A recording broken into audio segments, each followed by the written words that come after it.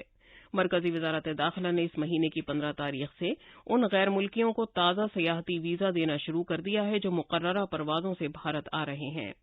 وزارت نے ایک بیان میں کہا کہ ان غیر ملکی سیاحوں اور انہیں بھارت لانے والی کمپنیوں نیز دیگر متعلقہ فریقوں کو پرواز اترنے کی جگہ پر صحت کی وزارت کی طرف سے جاری کووڈ-19 سے بچاؤ کے تمام ضابطوں پر عمل کرنا ہوگا. کووڈ-19 عالمی وبا کے سبب غیر ملکیوں کو جاری کیے گئے سبھی ویزا پچھلے سال معطل کر دیے گئے تھے. کووڈ-19 کو پھیلنے سے روکنے کے لیے مرکزی حکومت نے بین الاقوامی سفر پر دیگر مختلف بندشیں بھی عائد کر دی تھیں. کووڈ-19 کی تازہ صورتحال پر غور کرنے کے بعد غیر ملکیوں کو بھارت میں داخل ہونے اور قیام کرنے کے لیے سیاحتی ویزا کے علاوہ کسی بھی طرح کا بھارتی ویزا حاصل کرنے کی اجازت دے دی تھی. وزارت داخلہ کو مختلف ریاستی سرکاروں اور سیاحت کے شعبے میں مختلف متعلقہ فریقین کی طرف سے سیاحتی ویزا شروع کرنے کی درخواستیں مل رہی تھیں تاکہ غیر ملکی سیاحوں کو بھارت آنے کی اجازت مل سکے.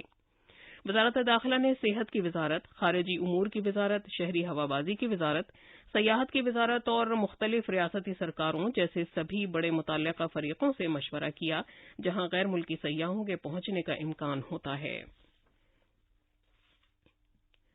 کامرس و صنعت کی وزیر مملکت انوپریا پٹیل نے شنگھائی تعاون تنظیم SCO کے رکن ملکوں کے مابین تجارت اور کامرس میں ایک متوازن اور مساویانہ ترقی کے مقصد سے مؤثر تعاون کی ضرورت پر زور دیا ہے. وزیر موصوف نے یہ بات غیر ملکی معیشت اور غیر ملکی تجارت کے لیے SCO کے ذمہ دار وزیروں کی 20ویں میٹنگ میں کہی جس کی میزبانی قزاقستان نے کی تھی. میٹنگ میں مداخلت کرتے ہوئے محترمہ پٹیل نے اسٹارٹ اپ اور اختراع سے متعلق خصوصی ورکنگ گروپ تشکیل دینے اور روایتی دواؤں میں تعاون سے متعلق ماہرین کا ایک نیا ورکنگ گروپ قائم کرنے کی تجویز کو بھی منظوری دی ہے. انہوں نے یہ بھی کہا کہ اسٹارٹ اپس اور اختراع کے میدانوں میں تعاون وبا کے اثرات سے اپنی معیشتوں کو باہر نکالنے میں توجہ کا خاص مرکز ہو سکتا ہے. اس نظریے کے ساتھ انہوں نے SCO کے سبھی رکن ملکوں کو مدعو کیا کہ وہ دوسرے اسٹارٹ اپس فورم میں حصہ لیں جس کی میزبانی اس مہینے کی 27 اور 28 تاریخ کو بھارت کرے گا. اس ورچوئل میٹنگ میں SCO کے سیکریٹری جنرل اور چین، کرغستان، قزاقستان، پاکستان، روس، تاجکستان اور ازبکستان کے وفود کے سربراہان نے شرکت کی. یہ خبرنامہ آکاشوانی سے نشر کیا جا رہا ہے.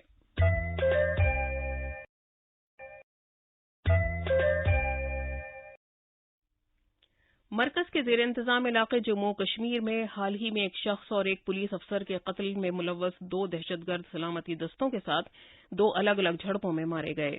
پہلی کارروائی میں کل پلوامہ کے واہیبگ علاقے میں جموں کشمیر پولیس، فوج اور سی آر پی ایف کی مشترکہ مہم میں لشکر طیبہ کا دہشت گرد شاہد بشیر شیخ مارا گیا۔ پولیس کے مطابق مارا گیا دہشت گرد سری نگر میں حال ہی میں ایک شخص اور ایک سب انسپکٹر کے قتل میں ملوث تھا۔ ایک اور کارروائی میں سری نگر کے بیمنا علاقے کی ہمدانیہ کالونی میں مارے گئے ایک دہشت گرد کی شناخت تنزیل احمد کے طور پر ہوئی ہے۔ پولیس نے بتایا کہ 12 ستمبر کو سری نگر کے خانیار علاقے میں سب انسپکٹر ارشد اشرف کے قتل میں ملوث تھا۔ تصادم کی جگہ سے 2 AK-47 رائفل سمیت ہتھیار اور گولہ بارود برآمد ہوا ہے۔ اقوام متحدہ کی سلامتی کونسل نے افغانستان کے قندھار صوبے میں ایک شیعہ مسجد پر کیے گئے گھناؤنے قسم کے دہشت گردانہ حملے کی سختی سے مذمت کی ہے۔ کل جمعے کی نماز کے دوران شیعہ مسجد کے اندر ایک دھماکہ ہوا جس میں کم سے کم 47 افراد ہلاک اور 70 دیگر زخمی ہو گئے۔ دہشت گرد گروپ دولت اسلامیہ نے حملے کی ذمہ داری قبول کی ہے۔ اقوام متحدہ کی سلامتی کونسل نے ایک بیان میں متاثرین کے کنبوں کے تئیں گہری ہمدردی اور تعزیت کا اظہار کیا ہے اور زخمیوں کی جلد اور پوری طرح صحتیابی کے لیے خواہشات پیش کی ہیں۔ سلامتی کونسل کے ارکان نے یہ بات دہرائی ہے کہ دہشت گردی ہر شکل میں بین الاقوامی امن و سلامتی کے لیے سب سے زیادہ تشویشناک خطروں میں سے ایک ہے۔ امریکہ، برطانیہ، کینیڈا اور یورپی یونین نے جنوب مشرقی ایشیائی ملکوں کی ایسوسی ایشن آسیان کے خصوصی ایلچی کو فوجی اقتدار والے ملک میانمار کے ان کے دورے سے پہلے حمایت کی پیشکش کی ہے۔ انہوں نے میانمار کی فوجی حکومت پر اس بات کے لیے بھی زور دیا ہے کہ وہ ایک علاقائی خصوصی ایلچی کو معزول سول رہنما اونگ سان سوچی سے ملنے دیں۔ آسیان کے وزرائے خارجہ نے اس مباحثے کے لیے کل شام ورچوئل وسیلے سے میٹنگ کی تھی کہ آیا میانمار کے فوجی حکمراں من اونگ لینگ کو ان کی حکومت کے ضدی رویے کی وجہ سے آئندہ سربراہ کانفرنس سے باہر رکھا جائے۔ فوجی حکام نے کہا ہے کہ وہ آسیان کے خصوصی ایلچی ایروین یوسف کو کسی بھی ایسے شخص سے ملنے کی اجازت نہیں دیں گے جس پر فی الحال مقدمہ چل رہا ہے، جس میں اونگ سان سوچی بھی شامل ہیں۔ امید ہے کہ برونئی کے وزیر خارجہ یوسف، جن کا ملک اس سال آسیان کی صدارت کرے گا، اگلے مہینے میانمار کا دورہ کریں گے اور فوجی کمان پر دباؤ ڈالیں گے کہ وہ متفقہ امن منصوبے پر عمل کرے۔ وائٹ ہاؤس نے کل رات اعلان کیا ہے کہ امریکہ ان غیر ملکی باشندوں پر سے 8 نومبر سے سفر کی پابندیاں ختم کر دے گا جنہوں نے پوری طرح ٹیکہ لگوا لیا ہے۔ امریکہ 8 نومبر سے ہوائی سفر کرنے والے ان غیر ملکی فضائی مسافروں کو پوری طرح قبول کرے گا جن کا تعلق یورپ میں نام نہاد 26 شنگن ملکوں سے نیز بھارت، برطانیہ، آئرلینڈ، جنوبی افریقہ اور برازیل سے ہے۔ ہماچل پردیش میں کل ایک ہفتہ طویل روایتی کلو دسہرہ ڈھالپور دسہرہ گراؤنڈ میں بھگوان رگھوناتھ کی رتھ یاترا کے ساتھ شروع ہوا۔ یاترا میں 200 سے زیادہ دیوتاؤں کی پالکیاں لے جائی جا رہی ہیں جس میں ہزاروں عقیدت مند شامل ہیں۔ ہماچل پردیش کے گورنر راجندر وشوناتھ آرلیکر نے دیے جلا کر دسہرے کی تقریبات کا آغاز کیا۔ IPL کرکٹ میں دبئی میں کل رات کھیلے گئے چوتھے IPL کا خطاب چنئی سپر کنگز نے جیت لیا ہے۔ اس نے کولکتہ نائٹ رائڈرز کو 27 رن سے ہرایا۔ مالدیپ مالے میں جنوب ایشیائی فٹ بال فیڈریشن چیمپئن شپ کے فائنل میں کل 7 بار کے چیمپئن بھارت کا مقابلہ نیپال سے ہوگا۔ بھارت نے بدھ کو مالدیپ کو 3-1 سے شکست دے کر خطابی مقابلے میں اپنی جگہ بنا لی تھی۔ اور اب اخبارات کے آئینے کے ساتھ ہیں آسیہ میمونہ۔ شکریہ شبانہ۔ راجدھانی دلی سے شائع ہونے والے آج کے کئی اخباروں کے ساتھ ساتھ روزنامہ پرتاپ نے وزیر اعظم نریندر مودی کے اس بیان کو شہ سرخی بنایا ہے کہ بھارت خود کفالت کی بنیاد پر دنیا کی بڑی فوجی طاقت بنے گا۔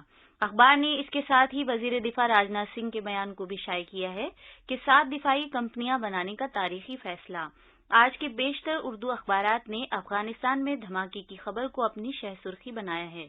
راشٹریہ سہارا کے مطابق افغانستان میں پھر دھماکہ، 47 ہلاک، جبکہ اخبار مشرق نے مہلوکین کی تعداد 37 بتائی ہے۔ آخر میں اہم خبروں کی سرخیاں ایک بار پھر۔ وزیر اعظم نریندر مودی نے بھارت کو دنیا کی سب سے بڑی فوجی طاقت بنانے کے لیے 7 نئی دفاعی کمپنیاں ملک کے لیے وقف کیں۔ بھارت میں ملکگیر ٹیکہ کاری مہم کے تحت کووڈ-19 سے بچاؤ کے 97 کروڑ 18 لاکھ سے زیادہ ٹیکے لگائے جا چکے ہیں۔ صحت یابی کی شرح بہتر ہو کر 98.07 ہو گئی ہے۔ بھارت نے مقررہ پروازوں سے آنے والے غیر ملکی سیاحوں کو اپنے یہاں داخلے کی اجازت دے دی ہے۔ جموں و کشمیر میں حفاظتی دستوں کے ساتھ الگ الگ جھڑپوں میں 2 دہشت گرد ہلاک ہوئے اور اقوام متحدہ کی سلامتی کونسل نے افغانستان کے قندھار صوبے میں ایک شیعہ مسجد پر کیے گئے دہشت گردانہ حملے کی سختی سے مذمت کی ہے. داعش نے حملے کی ذمہ داری قبول کی ہے. اس کے ساتھ ہی خبرنامہ ختم ہوا.